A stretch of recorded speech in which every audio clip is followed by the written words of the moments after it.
Hello. Welcome to another episode of Living in Contemplation. I am your host, Lene, and this is episode 3. We will be talking about college, career, my contemplation with those two things. And this is part 2 of the 3-part series where I mentioned we will be discussing my contemplations. So let's go ahead and get into it, shall we? Um, so where do I start? Most of us, growing up, we have like an idea of what we want to be when we get older. For me, I don't think that really was the case. I had so many interests, and yeah, I can say that at a very young age, I loved singing, dancing, and things like that. So that was what I wanted to do. I wanted to be an entertainer. Needless to say, I did not become an entertainer. And I'm actually happy about it. I feel that if I had gone down that path, I wouldn't be the person I am today. Um, and then, I mean, I probably would be more depressed and anxious than I already am. And I mean, I'm an introvert. Like, I'm naturally a shy person that's an introvert, because just because you're an introvert, it doesn't mean you're shy. Um, and I mean, I can't even picture myself like just getting on the stage, singing in front of a whole bunch of people by myself. But so growing up, that was my dream. That's what I wanted to do. Um, but however, I got older and I had to figure out what it was that I wanted to do. And that wasn't easy because I had so many interests. Um, so part of me thought about going to the Air Force, following in my father's footsteps and going to the military. And then I thought about teaching, um, but mainly like to teach abroad. So like I had learned about like the JET program, and then there's like programs in Korea. I forgot the name of theirs, but there's all these different programs to teach English. And I was like, oh, that would be cool because then I can just go to another country. And the thing is, like, I want to travel the world. I've always wanted to. So I was like, yeah, let's do that. And Japan was like high on my list, which is so crazy because now I live in Japan. But as you can see, like I just was all over the place. I didn't really know what I wanted to do because I have so many interests. But then when I was like in high school, um, like a lot of people like will project things onto you. And I felt that people were projecting, these careers and possible majors onto me. But I can definitely say that my mom did it when it came to teaching. My grand kind of wanted me to go like into the medical field, like be a nurse or, just things like that. Like people just, like I said, projected. But while I was in high school, I had a teacher and, you know, he asked, like, oh, what do you want to be? And at the time, I just was like, I don't know, like teaching, right? And he was like, oh, you should um, look into forensic psychology. And I was like, oh, I never heard of that. I was like, I do find psychology interesting. But I had never heard of like forensic psychology. And so I decided to obviously look into it. Obviously, he saw something in me that I didn't see in myself. And there wasn't really a lot of information at the time. So you have to remember, like, this is the early 2000s. So there wasn't a lot of information. But it stuck with me. Like, I was like, oh, well, maybe I could just major in psychology and then once I get my bachelor's, then try and get into a program that has forensic psychology, like at the master's level and so on. I did take AP Psych in high school. I enjoyed the teacher that I had, and he was just phenomenal. And he even um, suggested that I go into the field of psychology. And I mean, that was like just two people, and that's just in high school. So I still didn't know what I wanted to do. I just knew that it was going to be either teaching or psychology. I was going to do one or the other. And I can't even remember what I put on my college applications, like as far as like major. I know for the school that I ended up going to, my major was psychology at first, and then I switched it to secondary ed. And so if you know anything about secondary ed, so that's obviously teaching like middle and high school. And so when you're doing that, then you have to basically be a double major because you also have to major in whatever subject it is that you want to teach. And that was difficult for me to decide because I was like, okay, like I like math, but I don't want to teach it. I was like, English is cool, like I love writing, but I don't want to teach it.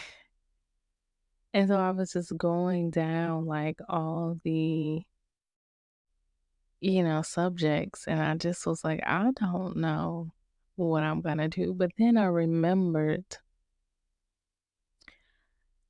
taking geography in middle and high school and absolutely loving it. And I like aced my classes. And I just truly love like learning about the world and learning, like the different cultures, the different customs, about the people, the demographics, and, like just all that good stuff. So I knew that um physical geography wasn't for me. Like I'm not into like physical geography. Um Even though it is interesting, I'm just not into it. So I knew that I was going to take more of a human geography approach, which is what I end up doing. So, um, I end up, like I said, changing my major. And so then my major went from psychology to secondary ed and geography and a minor in Spanish. And I was like, okay, like this is going to be it. Like I'm gonna be teaching. And then what ended up happening is my college screwed me over. Like everyone that was in secondary ed as a major had to change their year group. So because they were like, we're not doing it as a major anymore, it will be a minor. And so I felt like that was a huge slap in the face because it was like, okay, now you're cheating us out of the possibility of having an internship, uh, because that is something that you need because more than likely the school you intern at is the school that will more than likely hire you after obviously you pass your exams and stuff.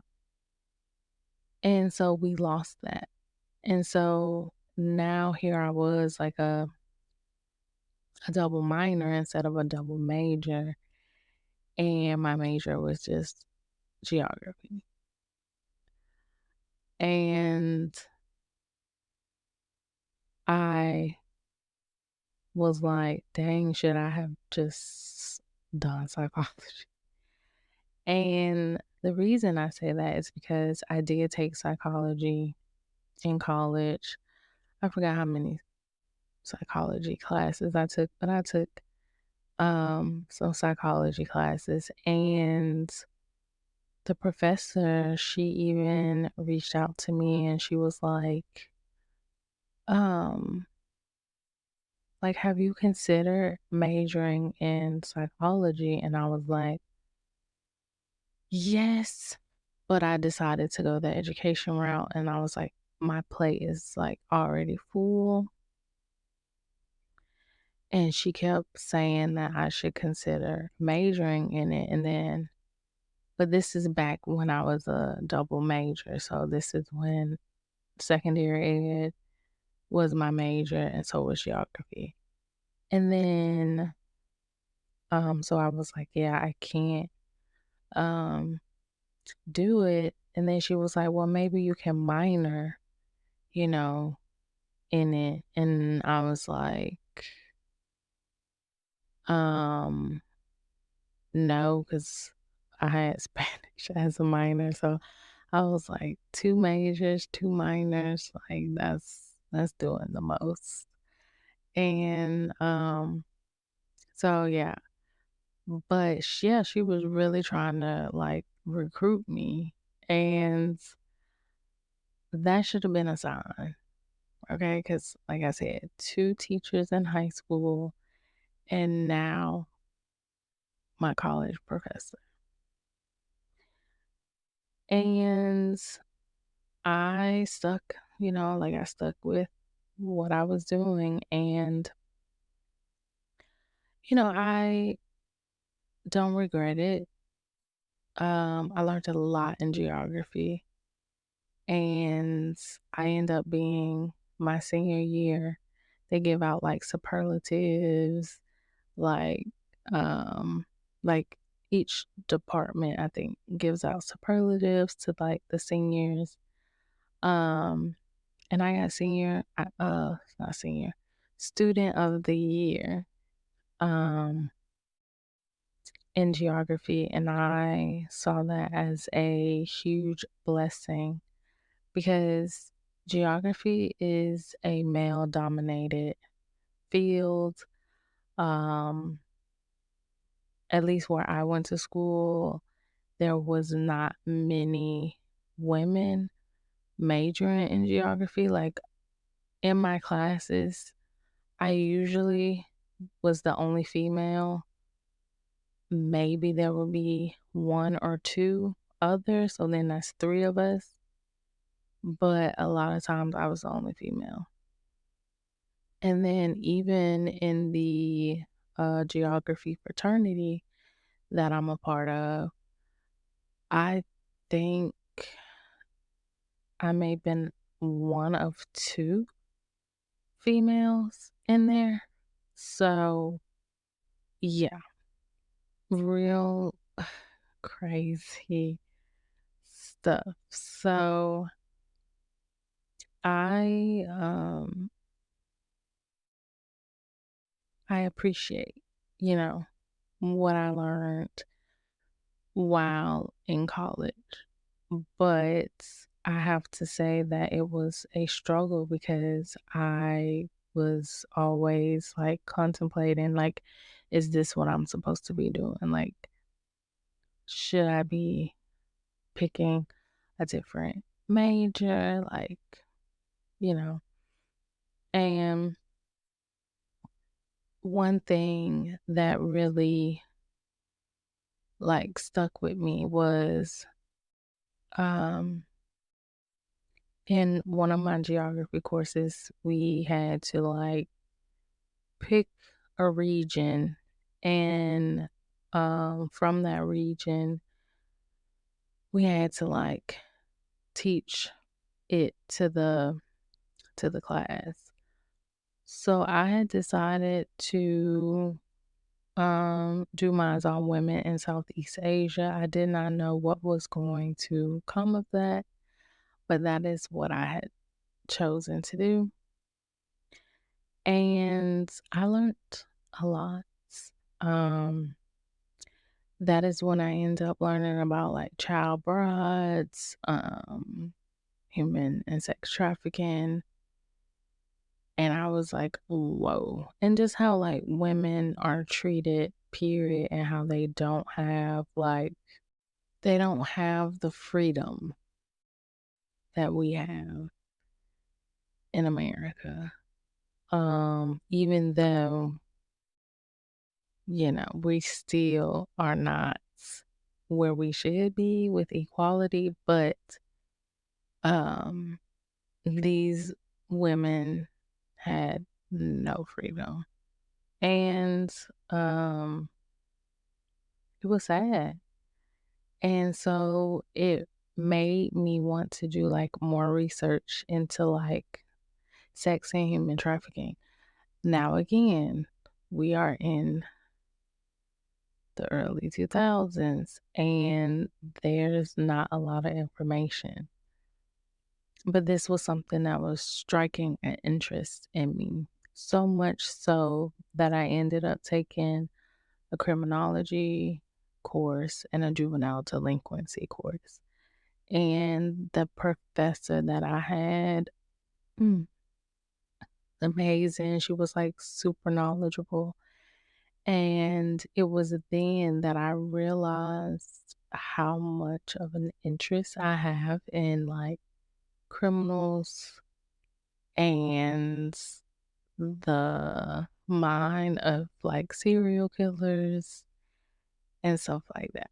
Now, I know a lot of people obviously are interested in this stuff. So, that's why we have true crime and, you have shows like Criminal Minds and Law and Order SVU and stuff, which, by the way, like all this stuff I mentioned are things that I watch a lot of, like SVU. I've been watching that since high school, probably longer than that, but that is like my favorite show. I never get tired of watching it. Like I watch reruns constantly.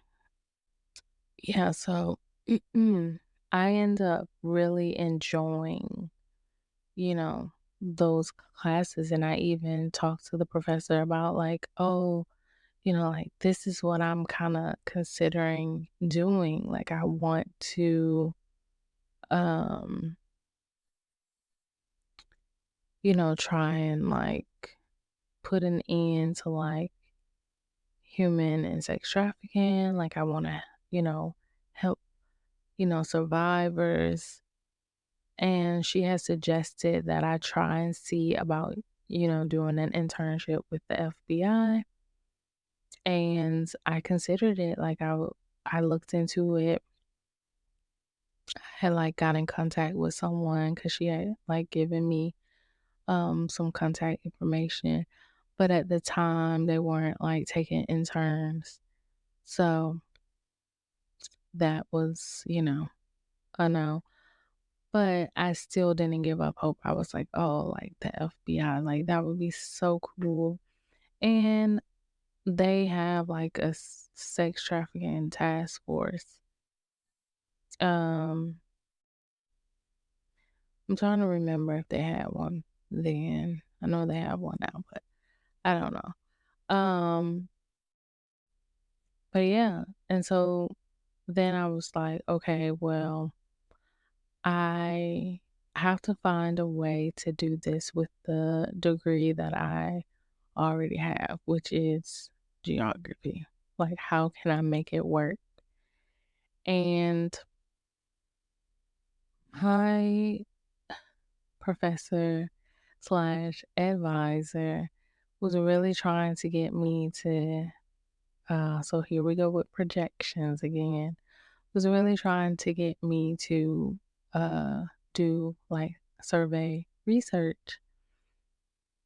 And though it was interesting to me, it just was not what I saw myself doing like long term. And then like the colleges that I would have had to try and get into, very competitive, especially for a master's program and you wanting them basically to pay you to go to school. So it was, like a lot to think about. So when I graduated, I tried getting jobs in geography, in the field of geography. But a lot of the jobs were GIS jobs. Um, so if you don't know what that means, that's Geographic Information Systems. Was not a fan of GIS. Um, I took the course in college, and I just didn't like it. And I was like, I don't want to do this, but I knew how to. So I applied for jobs. I didn't get them. I don't even think I got an interview for any geography jobs. And a lot of it, I felt like I was being discriminated against because I was a female. And not only that, I was a Black female. So I felt like I was being discriminated against. I really did. Um, because like I said, it's a male dominated field. Because my best friend, who is a guy, graduated, uh, like I graduated in May and he graduated in December. And he ended up getting jobs. And I was like, what the hell? Like, they're hiring you, but they're not hiring me. So, you know, but that made me contemplate geography just even more, right? Like, okay, this obviously isn't going to work out. What is my next steps? And I was like, I think I'm just going to go ahead and do criminology. Um, And so there was a school I found that had a master's program, and it looked promising, and I applied. I can't even remember what happened,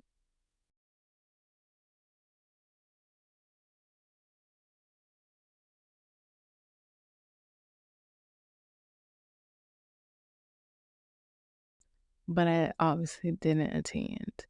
And then I was talking with a friend, and she was like, "Oh, why don't you do a social work?" Like, she was telling me about social work, and I went and I did research because that's what I do. So I did a lot of research, and I was like, "You know what? I'm gonna do that." Because it tend to align with what it was that I wanted to do, which was work with survivors of human and sex trafficking.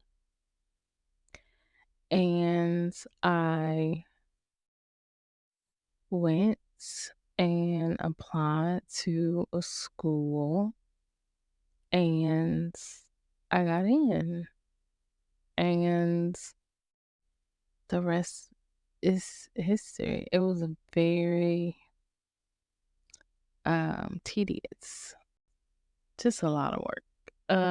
Getting your master's is a lot of work.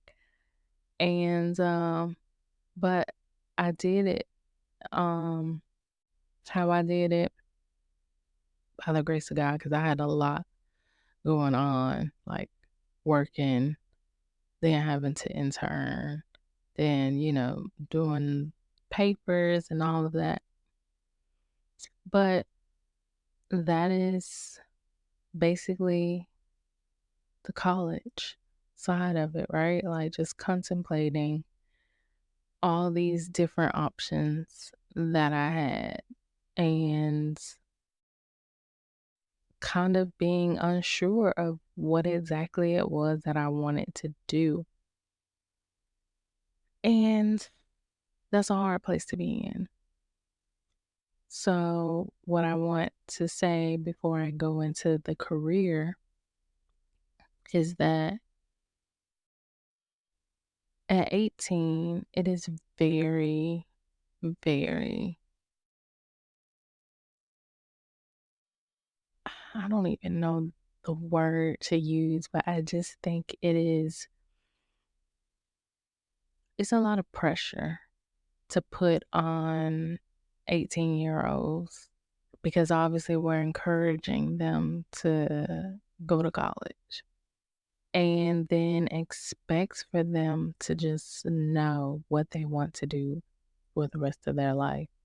Like, some people know, okay, I give them that. Some people just know, like, as a child, they know exactly what they want to do. But that is not the case for everyone. And most 18-year-olds do not know what they want to do for the rest of their life. And it's kind of a waste of money. I hate to say it, but it is kind of a waste of money, because a lot of people do not end up doing what they went to college for, which is crazy. So it's just like I went into debt for this. And I think what we need to just start teaching people is like trades, and which, I mean, they have trade school, but really pushing like what it is like to actually do a job. You get me? Like what it is like. And I feel like we should be doing internships in undergrad. Like, people need to know what it's like to do some of these jobs, because I don't think some people even have a clue. they're just like, oh, this is what's going to make me money. So let me do this. And then they get out there in the real world and realize that, oh, this is not what I want to do. Or I thought I was going to get a job and don't get a job. So, yeah. And obviously, I was one of those people.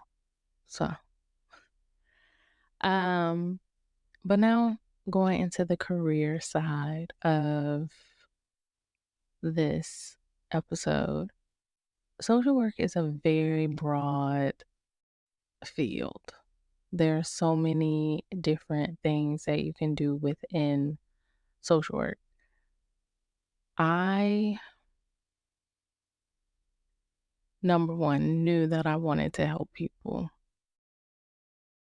regardless. That was the goal, to like really help people and like encourage and motivate people. And I initially went into this field wanting to work with survivors of human and sex trafficking. That was the goal. That was always the goal. Now, I have worked with the population in like, different settings, but not like just exclusively worked with that population.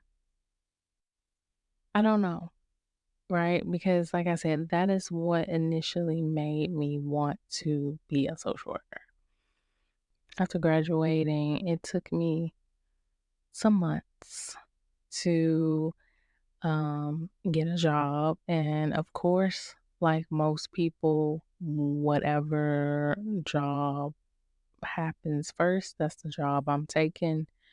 And that's exactly what I did. So, my first job after getting my master's was working in substance abuse. And initially, I thought that, oh, this would be great, you know, um, because I did have an interest. Like I said, I have so many interests. So, I did have an interest in substance abuse because I've witnessed it, I've seen it, and how it affects not only the individual, but the family. And I I hated it. I'm just gonna be honest. I did not enjoy it. Um, I think it takes a special kind of person to work with addicts. I am just not that person. Um, and yeah, because it's very difficult. Especially like the manipulation, just all the things like that they will do to get what they want. Um, and this is even in therapy. Um, so yeah, it's just, I just, it wasn't for me. But I did it for, like, I did that particular job for like over a year. And then I went into like foster care, and I really enjoyed that. That's when I was like, yes, working with children and adolescents is where I'm supposed to be. Um, so I was like, adults, I just can't. And so I did that for a short period because I ended up moving. And then I think I ended up going back into substance abuse. But this time it was a residential treatment facility. And that was uh, crazy. And then from there, I think I went into inpatient, outpatient. No, I went into admissions. So, admissions, basically, I was doing all of the psychosocials. So this is like when people, so think of like the ER when people get admitted and then that whole process that they have to go through just to get admitted. And so that's pretty much what I was doing, but it was to secure them a bed at an inpatient facility. So, so I learned a lot, like the things you have to do, like with insurance and just so much. Like, I really am grateful for that job because I learned so much. It taught me so much, and it taught me that I could diagnose because obviously I had to diagnose with doing like the psychosocials and all of that. And yeah, I was like, I would definitely do this job again. But let's talk about uh the contemplation that happened um while being in some of these positions. Social work is very demanding. It is a difficult job, which is why we are always promoting self-care, self-care, self-care, self-care. Self-care is not always possible. Let's just be for real. Um, and the reason, because depending on where you work in social work, it is very difficult to get time off. Um, and it's like when you off, someone calling you, trying to get you to come in, and it's just like, leave me alone. So when I was working um, admissions as an intake therapist, like we were initially, doing your 8 hours, 8 hour shifts. But obviously, when you're full time, you do 40 hours. However, what they don't tell you is that when you are full time, they can work you to the bone. It is better to be PRN than full time. Because when you are PRN, you have to clock in, clock out, and they have to pay you for the amount of time that you are there. And they're not going to want to be paying you all this money for overtime. Okay? So when you're PRN, when it's 5 o'clock, deuces. But when you're full time, they take advantage. Because when you're full time, you are a salaried employee. There is no overtime. It don't matter how late you clock out. Your salary is the same. It's not gonna change. And that's what was happening on that job. And then the person that was over the department had decided that, we would do 4 days on, 3 days off, which I had no complaints. I was all for it, but we will have to work 10-hour days. 10-hour days. I don't care. I'm in my mid mid to late 20s. I'm like, I don't care. Okay. I get 3 days off. That's all that matters to me. And I want my 3 days off to be consecutive.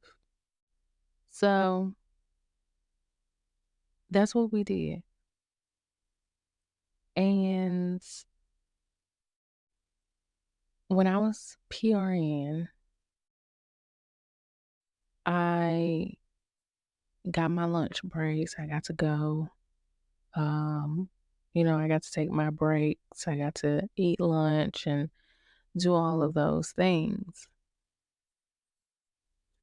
But when I switched to full time because the CEO wanted to make me a full time employee, I accepted because I was like so excited and the pay was great at the time. I would not accept that pay now, but back then it was great. And yeah, once I was full time, I barely ate, if I ate at all. I did not get breaks. I was worked. Um, yeah. And remember, like when I did my introduction, I basically said that when I work, I give 100% or more. And so we would have admissions, people just coming in, and you have to deal with them. Like you don't want them to sit in there waiting. And yeah, and so in this shift, like it would be me, it would be the psych nurse. Oh my goodness, I loved the psych nurse. Like she was phenomenal. And she would basically tell me, have you eaten? Have you taken a break? Go. And I appreciated that, right? Because that was someone looking out for me and making sure that I was taking care of myself because I really was not taking care of myself. I was putting the job first. And I got burned out. I got burnt out real fast. And the killer for me was when I would go to work. Sorry. So I would go in at 1 p.m. and I would get off at 11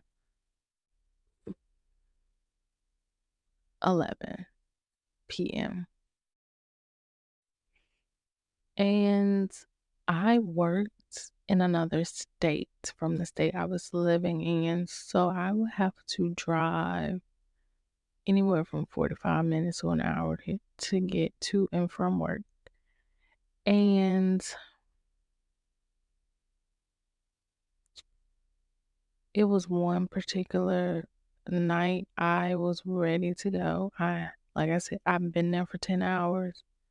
I don't even think I took a break. I think it was a very busy day. And so like finally I had got a break. And I was like, oh, this is my last admissions. Let me finish all of this up. Call the insurance, do the pre-search, do all of this stuff. And then I'm like, okay, it's 11 o'clock. Where is the person that's supposed to be relieving me? That person took their very slow time. And so then another admission ended up coming. And who had to do it? I did. So I didn't leave work until like after midnight. And by the time I got home, it was like one something in the morning. That was that was like the last straw for me. And I eventually started getting sick. Do you hear me? I was sick going to work. And I would be on the phone with my mom and we would be talking, and then I would be in the parking lot, eating, because I would want to eat before I went to work. And I would like get sick and I would tell my mom, like, I'm nauseous, like, I want to throw up and my stomach is in knots. And there was just so much going on. And she was like, that's stress. She like, you stressed. And I didn't know it at the time, but yeah, I was stressed from my job. Like being in the parking lot made me sick. And I also had a lot of things going on in my personal life. And yeah, but I ended up having to go to the hospital. And my doctor told me no job is worth your life. You need to quit your job. And I was looking at her like she was crazy. Uh, like I have bills, and what are you talking about? Um, but yeah, my pulse was high. My blood pressure was high, and that was not normal. And like my doctor, like very good doctor, and obviously she knew my history, and like I have good blood pressure. My pulse is usually um my pulse usually doesn't even hit 90. So I'm normally like 70, maybe the 80s. And it was like over 100. And she was like, okay, take a break, and then we're gonna come back and check it again. And it still was over 100. And I knew it was my job at that point. And I ended up having a mental break. I'm not gonna say a psychotic break because I wasn't psychotic, but I like had a mental break, and I was an emotional wreck. Like I was uncontrollably crying, and I ended up breaking down at work. And I always look back at that experience and I'm so embarrassed. Um because I don't like crying in front of people. Like I like to do it in private. But I just couldn't control it. But obviously I left that job and then I went into another job. But I contemplated. I had been contemplating before I knew I was contemplating, about leaving that particular job. And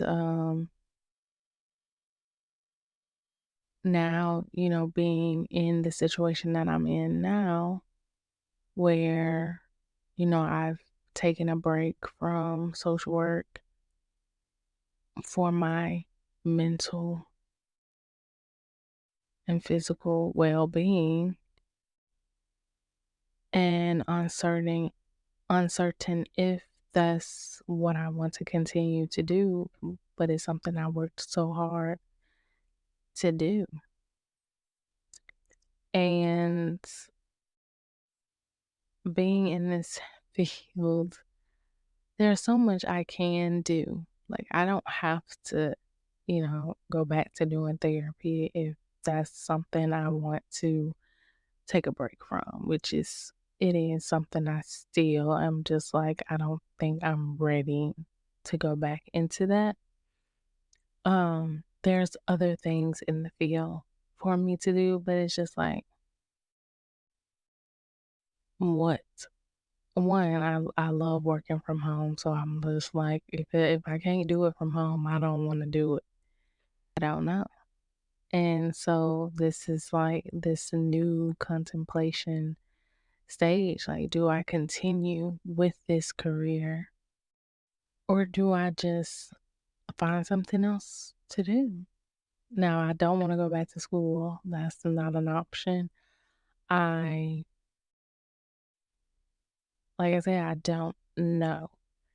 And honestly, I'm okay with not knowing because I have a husband who supports me.